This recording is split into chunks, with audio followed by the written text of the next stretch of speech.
Soundbytes. Quick clips, long-term learning. So I hope you all enjoyed those cases. Great job to TJ, and thanks again for joining me. We're going to get into a listener question here. We have a question from one of our residents, Dr. Carey. Let's take a listen.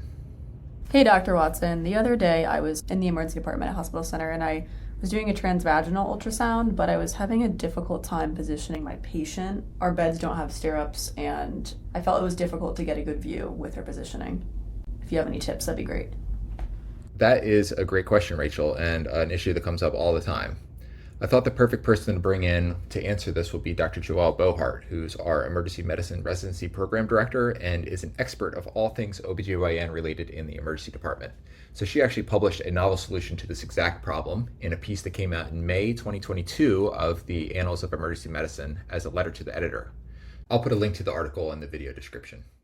Joelle, thanks for joining us. Can you give us some background on what inspired you to write this letter? Sure. In the ED, we're often performing pelvic exams and transvaginal ultrasounds, but most of our stretchers aren't designed with stirrups. That makes it hard to get the right angle, especially because the bed under the patient blocks the speculum handle or the ultrasound probe from fully rotating. Sometimes people improvise by placing an overturned bedpan under the patient's hips, but that's uncomfortable and usually doesn't solve the problem. Yeah, right. I think we've all been in that position. It just feels really awkward and you're trying to get the probe in the right place and just feel like the equipment's working against you. So what's the solution that you came up with? It's actually very simple. We realized that a chair with armrest could function as a kind of improvised stirrup setup. Here's how it works. Place a chair with armrest at the end of the stretcher facing the patient's head. Ask the patient to move to the end of the stretcher so their hips and buttock are right at the edge. I usually have them scooch all the way down, tell them it's going to feel like they're about to fall off the bed, but they won't. Then have the patient place their feet on top of the armrest of the chair, just like they would in stirrups.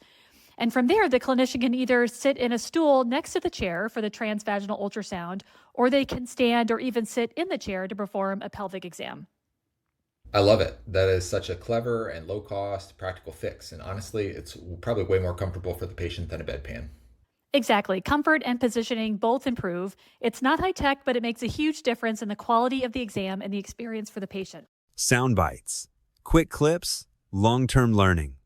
This soundbite is a shorter, digestible segment taken from our monthly Soundcheck podcast. For the full episode, check out the podcast on YouTube at youtube.com/MedStar Emergency Physicians or visit mepsono.com.